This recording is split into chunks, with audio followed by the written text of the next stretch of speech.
Hello! Welcome back to Flash Zellow, the little show. Fuck it. Ah! Today is crazy. Ah! Oh, today is crazy. So crazy. It's a crazy day. But we're here. Oh. It's a crazy day. I don't...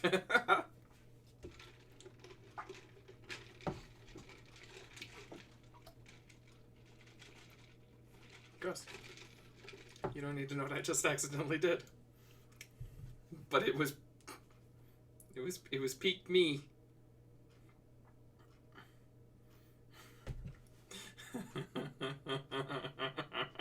Oh, today is crazy.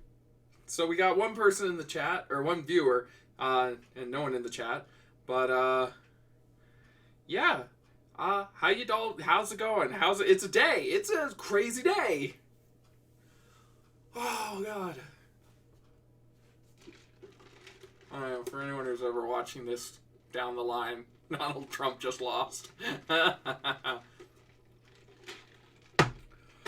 Oh, and I was just entertaining myself by reading about the Four Seasons fiasco. So, oh, it's amazing. It is so good. All right.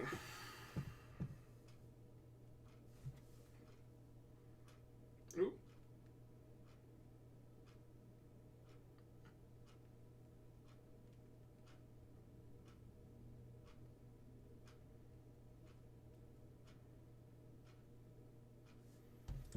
Well, we're going to probably be missing out on some of our regulars in the chat, so... Nope, not going to pop. Anything? Nothing. Nothing's cracking right now. Well, we'll make do without. So, today may be a quieter day, a celebratory day. Loud celebration, quiet writing. How about that? Well, since I don't know if anyone else is going to join in with us, I'm just going to hop in and start reading the prompts. And, the sun is now coming out. So we're going to just adjust the lines just a wee bit. And here we go. Uber-dear-ba-dear. Post-apocalypse 2097 and radiation has evolved animals to gain heightened brain capabilities. Lone survivor has to navigate through a cityscape overrun by radiated raider animals. The story of a French omelette from start to finish from the perspective of the egg. No, I'm not going to tell you what accent that was supposed to be because then you can't get mad at me for doing it wrong. I'm not great at accents. Used to be okay at Scottish, but I have not practiced that in a very long time. Alright.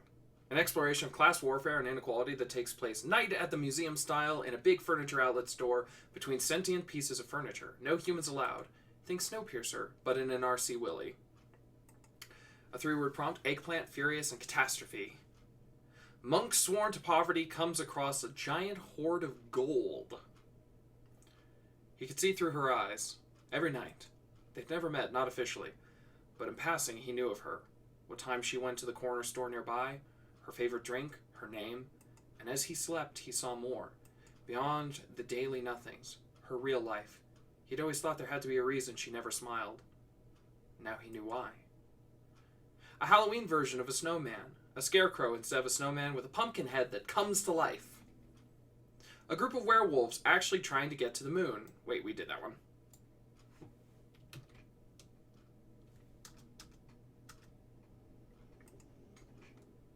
We did that one a couple days ago, I thought.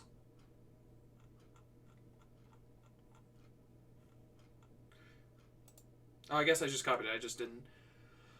Oh, well. My bad.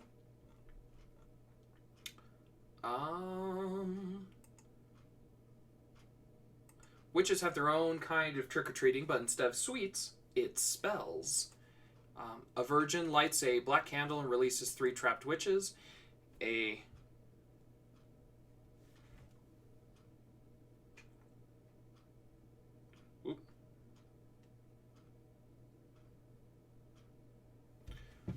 uh,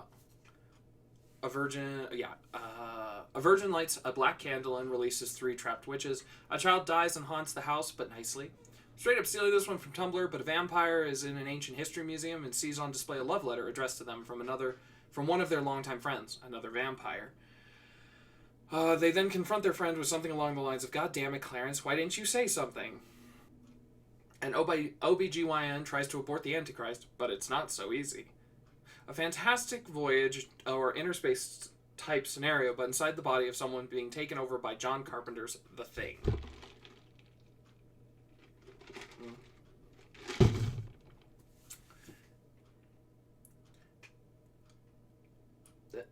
Hey, Scarlet Fury, who is messaging me on Facebook, but not in chat. But hey, how's it going?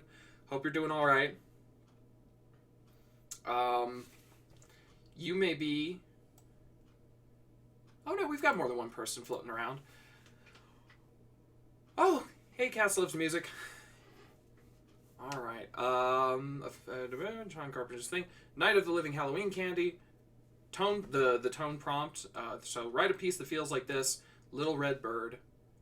We'll see how Twitch cooperates with the internet here. Yeah. Something QAnon related, because Satanism.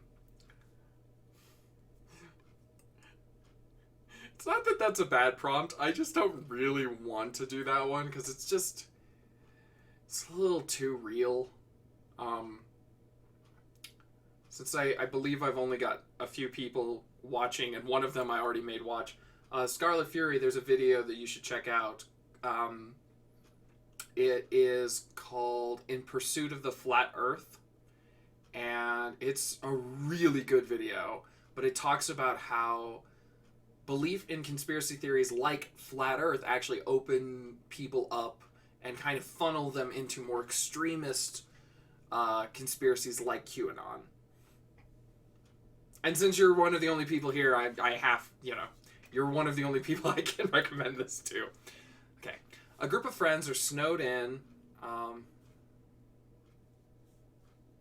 That's fair.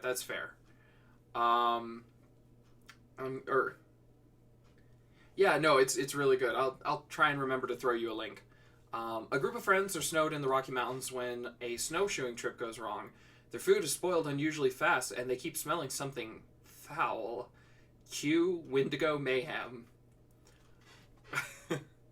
I never even noticed the typo that you pointed out yesterday. Okay.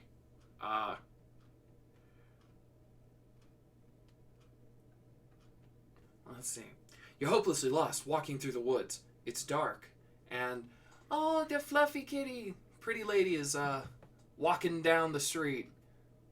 Now that the snow is kind of cleared. So, anyways. Sorry. It's dark and no one else is around. Then out of the corner you see him. Out of the corner of your eye you see him. Sure, LaBeouf. Or maybe a man carrying half of a locket all of his life, supposedly destined to find his true love. He goes through hell, adventuring, hunting, intriguing, until he becomes an older man. On a cool day, he finds a nice quiet spot and ponders on his decisions over his locket. Then, I don't know, a dog trots up with the other half as its collar tag. Pumpkins that carve people. Instead of a haunted suit of armor that attacks people, it's a group of people that haunt an empty suit of armor. Tremors, but they are gummy worms, and Kevin Bacon is a gummy bear named Barry Bacon. A president finds out he's fired via Twitter. Oh, wait. Today's a good day, guys. Today's a good day. My favorite band comes out with a new album. This is a little bit of the beginning of one of the songs. I'm curious to see where you'd go with it from here if you're interested and still taking prompts. I was a young boy, 10 years old. I got lost in the woods in the middle of the night, in the dark and the rainy cold. Young and damp, a summer camp, I was a funny little sleepwalker. I didn't think to tie myself to that oak tree before I fell asleep. When I stood up that night, not knowing all of the while where I would end up, when I wake up, having slept walk for a mile. Oh no. The internet keeps cutting in and out, so Twitch will be fine, and then freeze for a minute or two, and then jump ahead, so I keep missing stuff. Stupid internet. Okay, what's jumping out at me today? Tone prompts.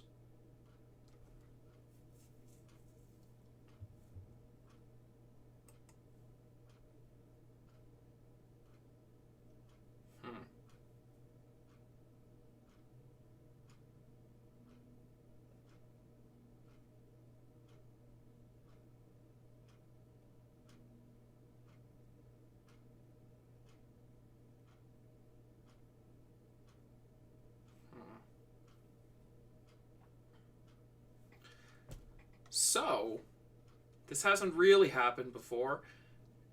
None of the prompts are jumping out at me, which isn't a bad thing. But normally I'm like, I got an idea for that one. So I kind of, let's see. Since I don't feel like any of these are just immediately appealing to me, I'm going to just kind of grab this one and see where it goes. Because it's been sitting there for quite a while. And I think I've said before, it's not a bad prompt. I guess you would say one downside to it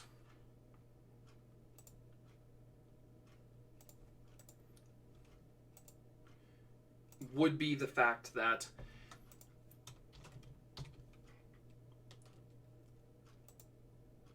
more than anything else, it's kind of...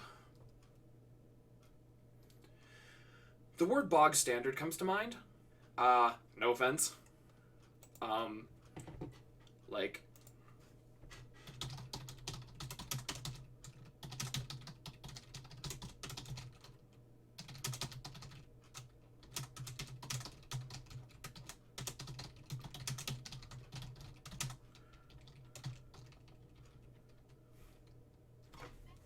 So...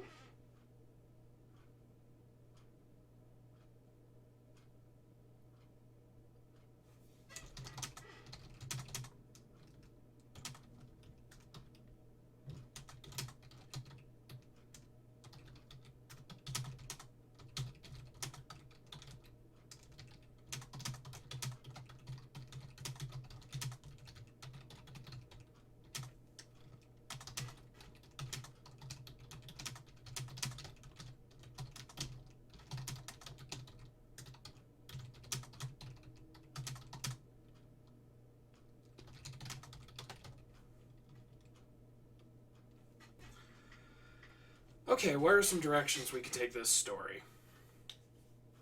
We've got, it's 2097, radiation has evolved animals to gain heightened brain capabilities. This is another video I'd recommend to anyone curious, is Cody Johnson's Some More News channel did a movie-length video breaking down how post-apocalyptic and dystopian stories affected how we reacted and how we've dealt with issues like climate change, issues like COVID, fascist police state, all that good stuff. And one of the things he talked about was in the 80s, we just didn't know what the apocalypse was going to look like. People seemed to have this, they seemed to grok the idea that it was coming and it was on the horizon, but they didn't know exactly what shape it would take, whether it would be like resource scarcity like in Mad Max or Waterworld, or, you know, nuclear Armageddon like you get in things like Terminator, corporations that you kind of see the very cyberpunk idea of like mega corporations and things like Alien with the Weyland-Yutani. RoboCop had, what was it called? Like ICP or something. Fascism popped up in a lot of Paul Verhoeven's work with, Starship Troopers. And yeah, like, I mean, he talks about all this in the video. But that's one of the things I think that's almost harder about this prompt is the idea that radiation, it's like, no, just fucking kill us all. Like, I love Fallout. Fallout's fucking great. But at this point, the concept of, oh yeah, the apocalypse is just going to be radiation is almost hard to kind of run with unless you're doing. And I think the reason it works in Fallout is that everything in Fallout has a very surreal sense of humor about itself. So the idea of like if you were trying to do, and I think the reason that like Last of Us works so well is it's about a fucking virus, and the sequel happened to release just in time for the global pandemic, right? So the idea of radiation creates these raider animals, almost begs to be a sillier tone, something that is rather Fallout-esque. But I don't want to just write Fallout, you know. So that's kind of been the biggest struggle with this particular prompt. I think that I've been kind of staring at it for an extended period of time, going, okay, so it's very like it seems to kind of beg for two separate tones. It seems to be begging for Fallout with its kind of like retro, bordering on absurdist comedy, and then like The Last of Us with like the dark and gritty lone survivor, right? At least that's how I have read it.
right.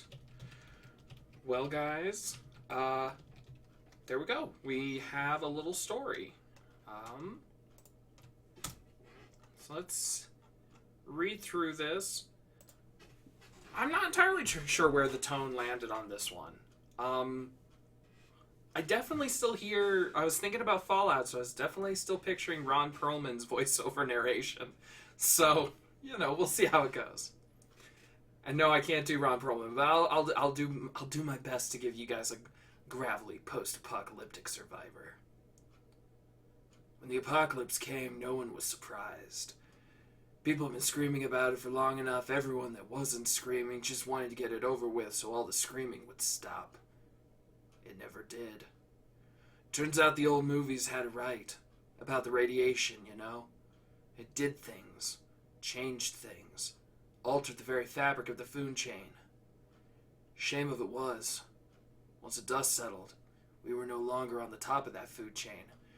The animals were. Mothers like to tell their little runts that the day when the bombs fell, animals' brains grew 3 sizes that day. At least the ones whose skulls kept up. The rest all died in horrible agony as their brains swelled against the front of their skulls. It wasn't pretty. Neither was what came next. Once they gained their heightened brain capabilities, the animals decided they'd had enough of our shit. Good news was, the meat-packing industry didn't miss a beat. Like I said, the screaming never stopped. There was resistance, but it was snuffed out pretty quick. Those who fought back were shut down. Those who kept fighting, well. Now those of us who were left, we can only move at dusk and dawn, scavenging, looking for scraps. The truth is, the animals don't really mind themselves astray here or there. You look pathetic enough, maybe they'll throw you some leftovers. That's best case scenario. More often than not, they'll just call you in so that you can be sterilized. I try not to imagine that as I hug the gloomy alleyways. Maybe someday the radiation will wear off. Things might go back to normal, back to the way they were. I miss being king of the shit pile. Until then, though, the only person I look after is me. Number one.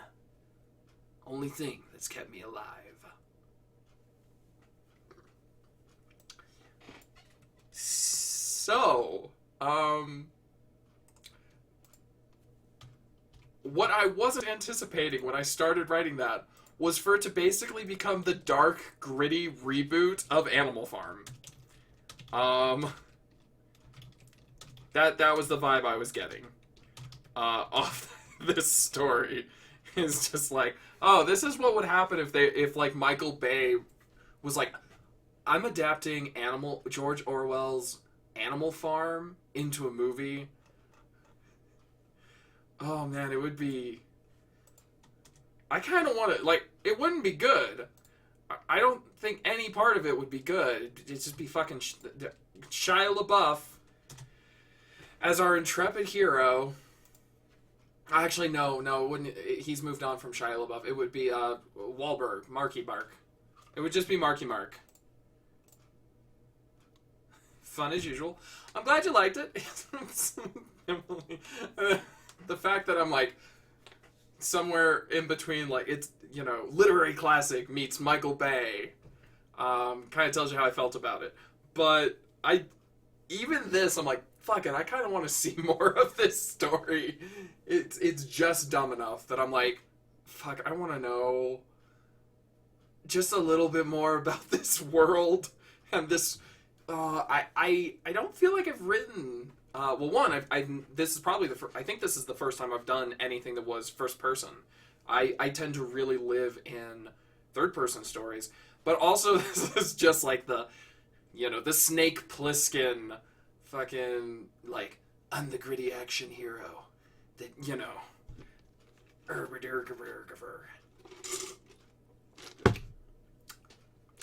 think I just did the dark gritty Swedish Chef. Anyways, so, you know, but it turned out okay, and that is always kind of the hope, right? So let's see what else we've got today. I really like this one about the he could see through her eyes. I don't really have an idea for it, but I also it's been over a week. So I feel like if I didn't have an idea for it in that time, it's probably not going to just come to me by like waiting. So I think I'm going to try it. We're going to see what happens. It's also, again, kind of like that one that ended up being the zombie wife story. It is also already kind of written, like narrative. So let's see.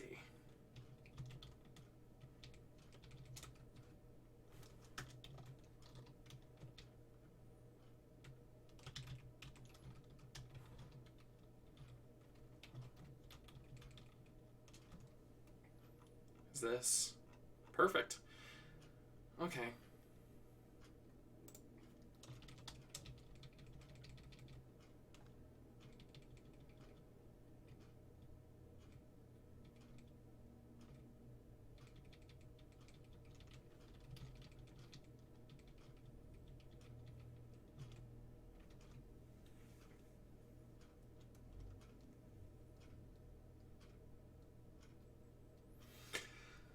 Okay, so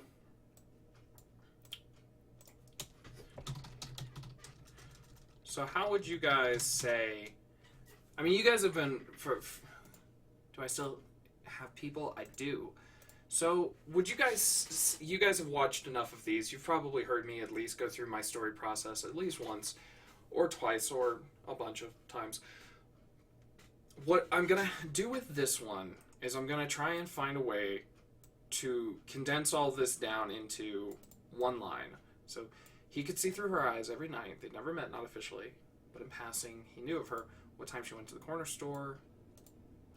So a man who, while he sleeps, can see through his...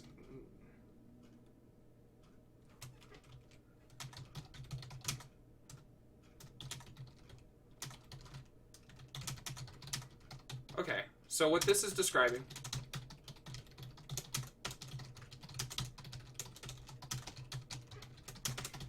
or catastrophe.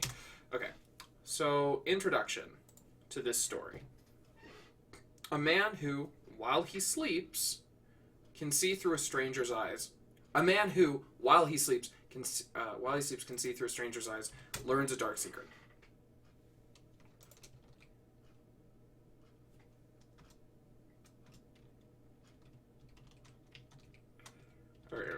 I rewrote this. A man who can see through a stranger's eyes while he sleeps learns a dark secret. But complication.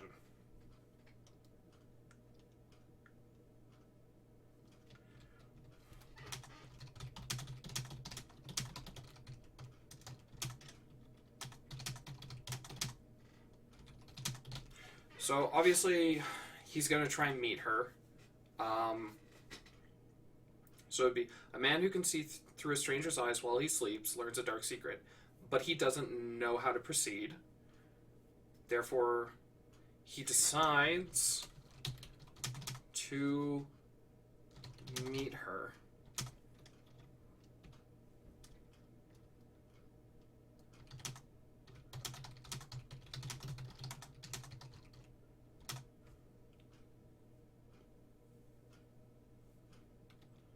But she has been seeing through his eyes.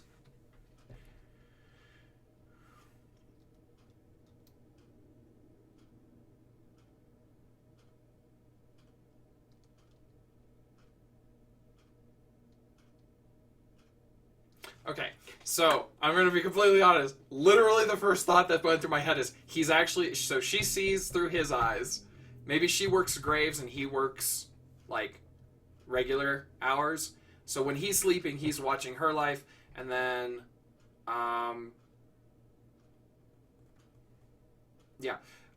then he sees, and then she sees his life while she's sleeping, and then he's got a super dark secret, and that's actually the reason that that's her dark secret, is that she knows his dark secret. And my first idea was he's a murderer, and then he's gonna kill her. And I definitely have written that story, not that story exactly, but I'm like, I've killed a lot of the women in these short stories. It occurs to me. This is making me think of a John Mulaney skit. Yeah? How so? Because is Detective Bittenbinder about to walk in? Is there a horse in the hospital?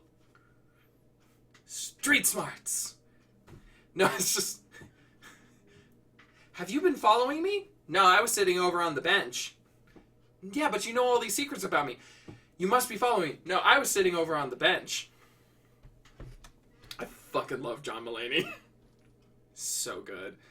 And I feel like John Mulaney is one of those comedians or comics that kind of proves that you don't have to be super edgy and like, he's obviously made jokes about doing cocaine and stuff like that, but he's not super edgy. He's not super, I don't know what word to use. He's not clean either. Or wholesome. It's just the source of his humor doesn't make him come across like a shitbird. Law and Order and Jerry Orbach's eyes. I actually have no idea what that is in reference to.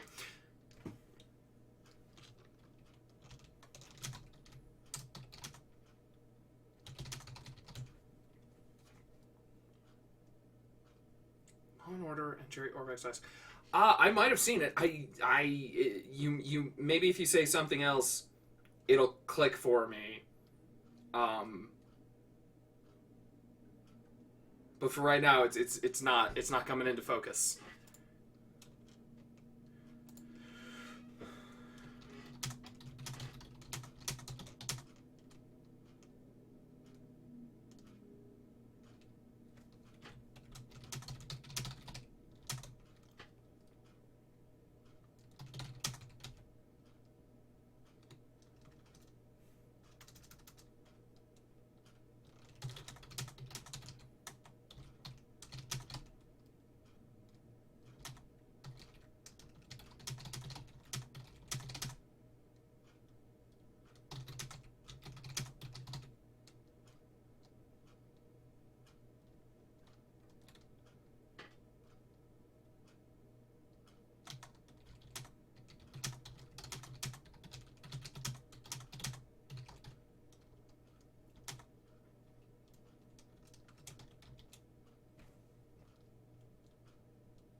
Jerry Orbach donated his eyes when he died. Mulaney makes up a rom-com about the two people who got his eyes. Yeah, no, actually completely don't think I saw that one. What the... Alright. Okay. What? It's weirdly dark. I'm assuming when he tells it, it's very funny, but just like said it like that, I'm like, okay. Oh.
Alright.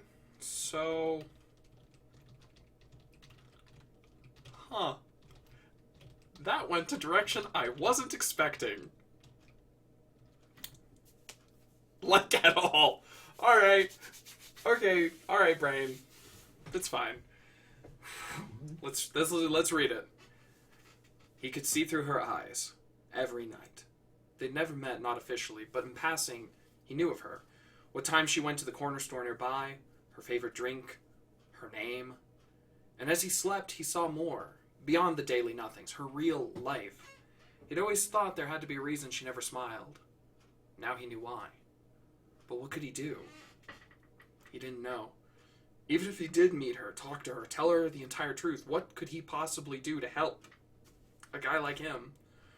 But if what he had seen all this time, every time he closed his eyes, if it was true, then he knew there was no one else to do so.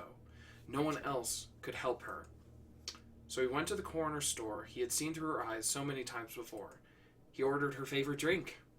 He could see why she returned here time and time again. The cashier was friendly and the atmosphere was friendly. Was cozy. And the atmosphere was cozy. Made him feel at home. This must have been one of the few places she felt at home.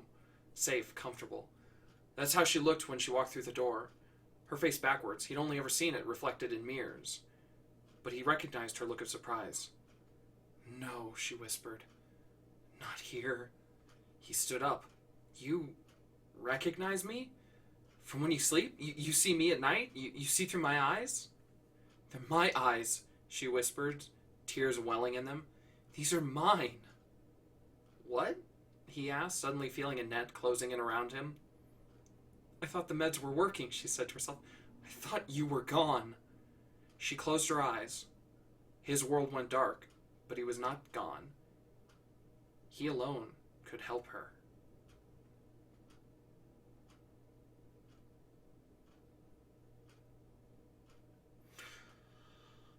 So,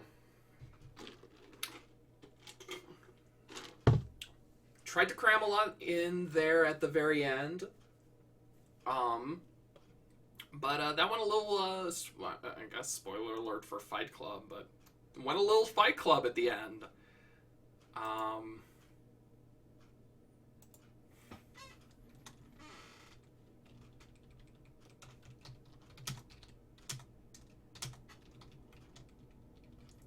How about I rewrite that just a little bit? I think it clears it up a little bit to say, she closed her eyes. His world went dark, but he was not gone. After all, he alone could help her.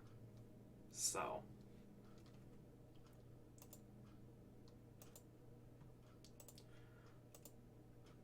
yeah. I hope that's not... I've watched a couple videos about DID, dissociative identity disorder. I understand that as a diagnosis, it still has a lot of, let's just call them question marks. So I hope that I didn't write this offensively toward anyone who has or has experience with DID. You know, I definitely don't think that what I just wrote is as harmful as something like Split or Glass in the depiction. I don't know if I got it accurate, but I don't think I wrote it offensively. And these are the things that I do tend to worry about, but I demand more. All the bits I managed to catch were good. Well, I'm glad you guys liked it. Yeah, I feel like it was kind of an impulse there about halfway through to be like, oh shit, what if the reason that they're seeing through each other's eyes is because they're the same person? I found my twist. And I try not to think of them like twists in a Shyamalan-like way, but just like, where can I take this prompt that isn't kind of just what's expected? Because I wrote the one I just wrote about the radiated animals. There's not a lot of places you can take that. It's a little bit Animal Farm, it's a little bit Planet of the Apes, it's a little bit Fallout. But there wasn't really a lot of places I could think of to take it that got away from those. And with this one, I was kind of reading it over and over again the last couple of weeks and going, where do I take this? And mental illness, surprise. So I'm glad you liked it. I'm pretty happy with how that turned out. Again, it's not a touchy subject, but it's a subject that I think that any mental illness that you yourself do not have is maybe something you should be a little tentative to just throw into a story willy-nilly the way that I just did. But I don't think I wrote it, again, in a way that was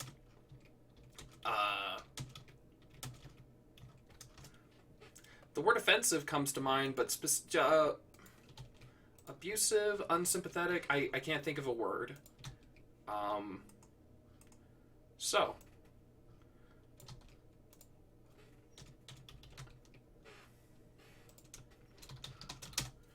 I'm just putting that up on the blog. Did I? Yep. Forgot. Post-apocalypse 2097.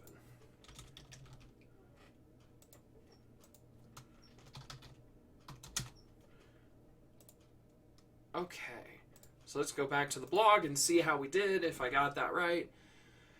And hey, that is 41 short stories. Not bad. Not bad, guys. Still trucking along today, and hey, even on a day like today. Ah!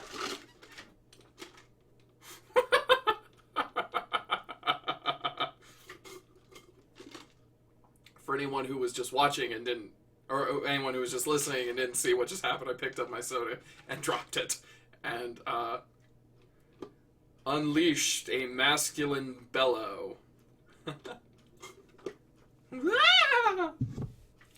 Alright, guys.